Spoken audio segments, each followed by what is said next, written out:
just to give a sense to the audience in terms of the breadth of your portfolio, I mean, you're an endowment, you're a pension fund, 180, what, $7 billion now, roughly, under management, correct? More? Correct.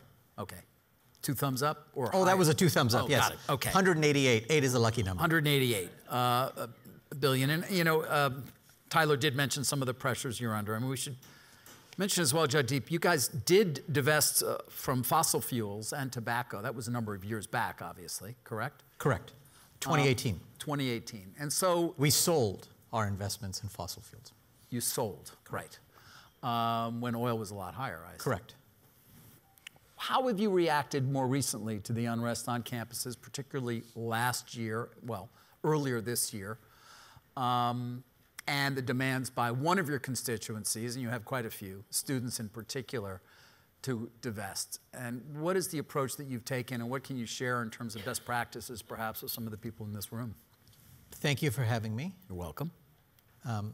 I'll start with the answer to your question and then go back to the values and principles that helped me with finding this approach. Of course, it was a difficult time over the last year and a half or so, and my approach has been that when students want to have a conversation with you about something that they'd like you to do with the portfolio, you engage with them. And so one morning before the board meeting, I was out walking at UCLA's campus, and there was a tent, and they were on loudspeakers asking for the chief investment officer to divest. And I walked into the tent, and they didn't know I was there. And that continued on for a little while, and then eventually I had to tap on their shoulders and say, the person you're talking about is me, and I'm right here, so let's have this conversation. So that was a little shocking. To them. To them. Yes. And we had a conversation. I gave him my phone number, my cell phone, and my email address, and I said, call me. And this was in the early days of the conversation. 4 months later, we have a board meeting, and it gets disrupted, and I'm in the board meeting at the start of it. And so I walked up to them and I said, look, let's have the board meeting and we'll come back and have this conversation at the end of the board meeting if you don't mind. And they agreed for 2 minutes and then disagreed, and we disrupted the board meeting. At the end of the board meeting, I was asked specifically by the campus police, the leadership, do not meet with the students for the disruption that had taken place. Yet when every one of the leadership left, I went to the students, missed my flight to go back home from LA to Oakland, and I said, I'd like to meet with 4 of your student leaders. And I did. And Why? in the meeting, because in the meeting, I said, I appreciate getting the letters from you, but let's have a conversation. This is a difficult conversation to have. There are no clear answers. There are no easy solutions. And clearly, I can't solve all of these issues, whether it's fossil fuels or affordable housing. And the list goes on, by the way, in California. Don't be mistaken with the color I'm wearing today. And the shoelaces. And the shoelaces. So the myriad of issues require engagement and conversation. And in that conversation, I said to the students, you know, I recognize you from 4 months ago. And they were shocked. They said, really? I said, well, I gave you my cell phone number. You never called me. And I think in there lies the issue, in that there's a lot of noise, there's a lot of conversation, there's a lot of name calling, and there's a lot of accusations. But when it comes down to having a peaceful discussion, one-on-one, to understand where one side is coming from, and having them understand the challenges or the things that you can do, you begin to have a better dialogue. And it's in that meeting that I said, send me a letter, make a clear request of what you're looking for. And that led to a conversation that had a letter, and then the letter basically said I should divest from everything that had any association with Israel. And they wanted full transparency on the portfolio. So at the next meeting, I gave them full transparency on the portfolio. But I said, if you'd like me to follow what you've asked me for, then I'd like to sell everything we own in U.S. Treasuries. And they said, why? I said, well, that's $32 billion of $188 billion, and we are the biggest backers. And that's where they said, okay, we'll have another conversation with you. And after that conversation, we've had a lot of constructive dialogues. And candidly, I haven't felt the pressure in my office, which is very odd to say because I tend to be the target for these things, right, compared to the rest of the environment. And so I feel that that is because for the last 10 years that I've been in this role at the University of California, I have firmly believed one thing. When you come to a university and you're a student, you're in there to learn from your professors and your faculty. But students also teach the faculty and the staff, just like our kids teach us every day. And we need to learn from them. And if we need to learn from them, then they become the early warning detection system for our office. We're only 52 people managing $188 billion. It's impossible for us to know everything about every issue that's either today or arising.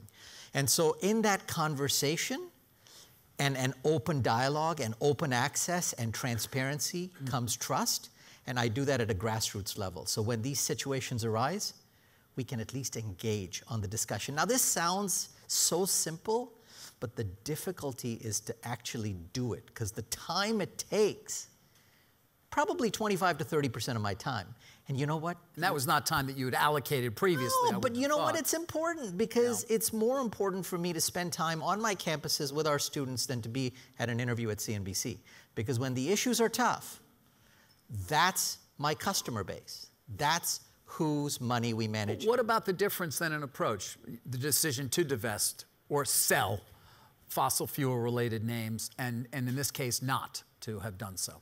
I moved from Alberta, the oil sands. The last thing on my mind would have been 10 years ago to think about fossil fuels and selling fossil fuels. But of course, as you engage with your students and you think about these issues and what the risks might be and what the return opportunities are, between 2014 and 2018, when I was thinking through this issue, I came with a viewpoint that there was a price of oil at which the oil sands was not profitable. So that was easy for me to figure out.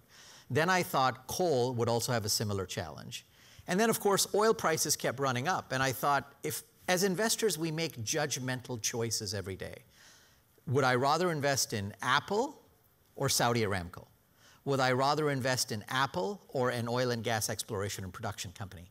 And when I have choices to make, I'm not investing in everything. I can make the choices that are probably more profitable over the long term. And so I looked at fossil fuels, especially the risk from exploration and production with a long-term horizon, as something that wouldn't be attractive to invest in. Now, we made that decision in 2018. We took the portfolio, and we already had completed exiting our investments from fossil fuels across the whole portfolio with a really de minimis amount left that we couldn't get rid of, like a couple $100 million on 180 billion or so. And we now measure every day from that point forward how the S&P 500 ex-tobacco and ex-fossil fuel has done relative to the S&P 500 ex-tobacco, and also the MSCI ACWI, the global index, ex-tobacco, ex-fossil. So far, we're okay. We have been fine economically with our decision to sell fossil fuels. And so, but it was a political decision as much as as much as it was an economic one from a portfolio perspective, wasn't it? It is. I am educated by our constituents in an educational institution about issues that matter every day, and I make choices. And I made a choice for the portfolio to sell fossil fuels, and it has turned out to be a good economical decision as well. Are you concerned at all about the current incoming administration? I actually think the more you drill, the more the prices of oil come down, and actually it turns out it might actually be a good economic decision even going forward. So you shouldn't mistake just the price of the commodity with what happens to the economic returns of fossil fuel companies. Now, it's not a zero-sum game. You come out of fossil fuels, you have alternatives where you can go into clean energy and other types of energy sources. And if you now go back to 2014, 15, 16, all the way through 18, we were in the early years of being able to find some of these good opportunities. So we made money in other things instead of being in oil and gas exploration and production. But I watch these things. I learn from what the issues are. And then I have to think about them on the basis of what our risk and return framework looks like, just like you would or anyone else. Right, right. And when it comes more broadly speaking to any changes that you might want to make in the portfolio as a result of the incoming administration, anything you're thinking about right now? It's too early. It's too early. Lots going on. I think change is exciting, and I'm excited with change. That's just my personality.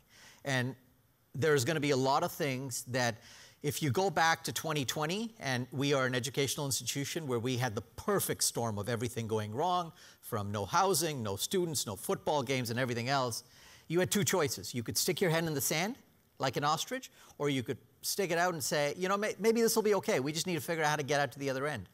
And that growth mindset turned out to be a better approach to take. I think in periods of change, my orientation is to lean towards a growth mindset. And I look forward to what the opportunities might be. By the way, this conference is delivering alpha. You, personally, single-handedly, have delivered us the most alpha we are going to find over the next 7 years. Do tell, John. Okay, I know you want me to. In the middle of COVID, in the middle of interest rates spiking, in the middle of real estate shutting down, December 8th, another magic number, 2022, you were on air early morning with John Gray at Blackstone, talking about the challenges with the Blackstone real estate. John and I did a long interview, detailed interview in terms of some of the liquidity challenges they were facing. I watched you, and I sent a note to John right after that interview, and I said, you can't have a problem. You're Blackstone. But if you do have a problem, I'm here for you. But I know you don't have a problem. It can't be possible. John was polite enough to have a conversation right after. And 21 days later, we invested $4.5 billion at an 11.25% return for an effective 6-year time period with a $1.125 billion backstop by Blackstone. If it wasn't for you, if it wasn't for being in the middle of COVID, in the middle of a difficult situation. Is there a fee involved here that I could claim retroactively? You and I do one thing well. We do it for the public good. That's right. You're absolutely right. We are both mission-oriented. Are you happy? Can I shake your hand? Are you happy with the? Oh, yeah, I'm shaking hands again. Are you happy with the investment? I am. I've for years before that, I had thought, if I ever get an opportunity to do something with the Warren Buffett of real estate, in my mind, John Gray, that would be a unique opportunity. And so we had been patient for a long time, and I certainly did not know that would happen. But when it did.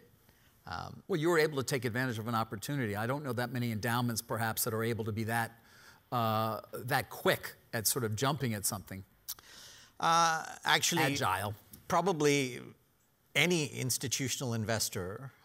In fact, it's even harder at a university because we have actually a winter, a voluntary break from the 21st of December all the way through till early January, and so we only had 4 people working on the team.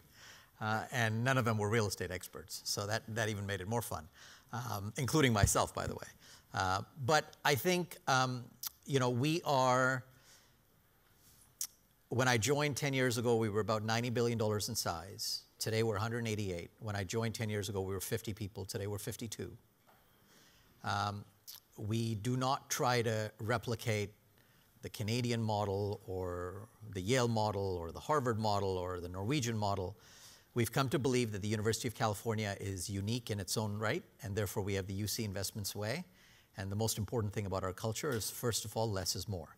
So when you're doing fewer things and you have the clarity of mind and time, and you see great opportunities by watching you or others, you can jump on them and be decisive.